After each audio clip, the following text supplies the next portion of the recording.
as you look at your goals and dreams, and I want you to expand them, and it's very important to realize that I found that most people fail in life, not because they aim too high and miss.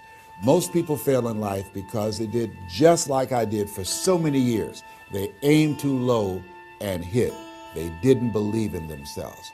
So I want you right now, as we begin to think about the lessons and all the things that you've experienced and all of the comments and stories and strategies and lessons that you've had, I think it's time to revisit and look at your goals and dreams, and let's raise the bar. I remember as a kid, we would be in the backyard and we would play jump, and somebody would get on one side of the stick, my sister and then my brother, we would run and we'd jump over it. And then they say, raise it up a little bit higher. We have to back up and we run and we'd jump over it again. And then we say, raise it up a little higher. And the higher it got, we had to begin to change our approach and how we were going to get over the bar. And that's the same thing in life. And so right now, I want you to think about your goals and dreams as you begin to raise them a little higher. And I want you to say with me, it's possible. It's possible. You know, the easiest thing that I do is speak and train people how to speak. Go into prisons and juvenile detention centers, into high schools and colleges. Speak before thousands of people. I can do that in my sleep.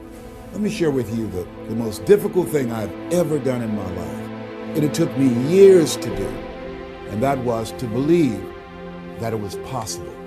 To believe that I can do it. Given my circumstances, born in an abandoned building on a floor, being adopted, being labeled educable mentally retarded, failing twice in school, no college training, never worked for a major corporation, to believe that I had something of value to say, that somebody would want to listen to me, to believe that somebody would pay me to talk to them.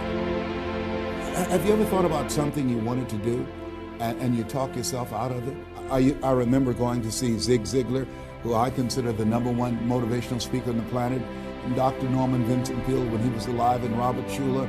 I used to see them and I would be so pumped up and inspired after hearing Jim Rohn, who recently passed, one of the great motivational speakers of all time, and Charlie Tremendous Jones. And I would go to my car pumped up, saying, yes, yes, yes, I can.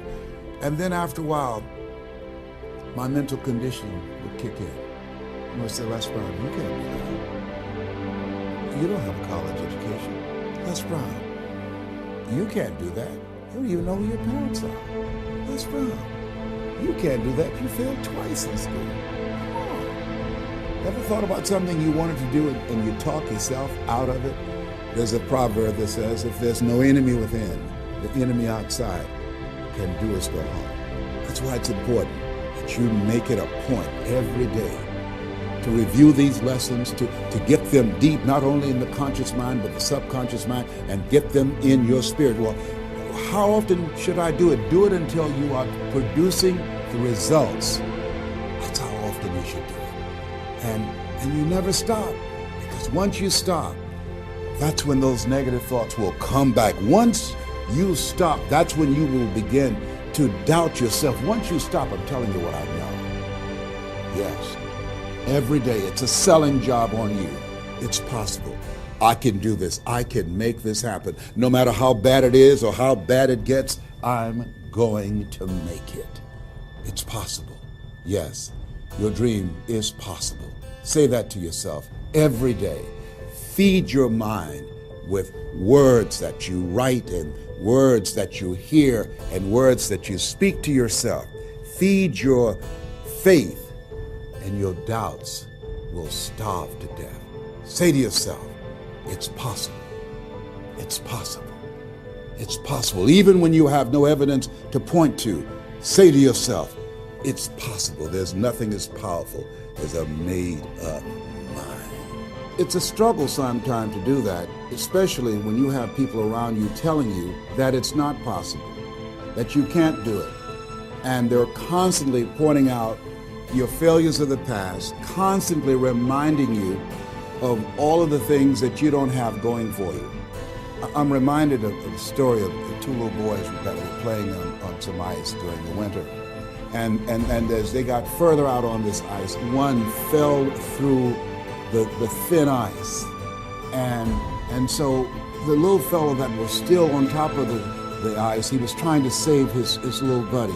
And he couldn't reach him. He was trying to pull him. He could see him through the thin ice as he got further away from him, struggling. And he couldn't reach him, and he's trying to break the ice, and he couldn't do it. And he looked around, and he saw a tree in the distance, and he ran, and he got up on the tree, and he pulled and broke down an enormous-sized branch, and came back and savagely began to beat that ice, and broke it, and miraculously, he saved his friend.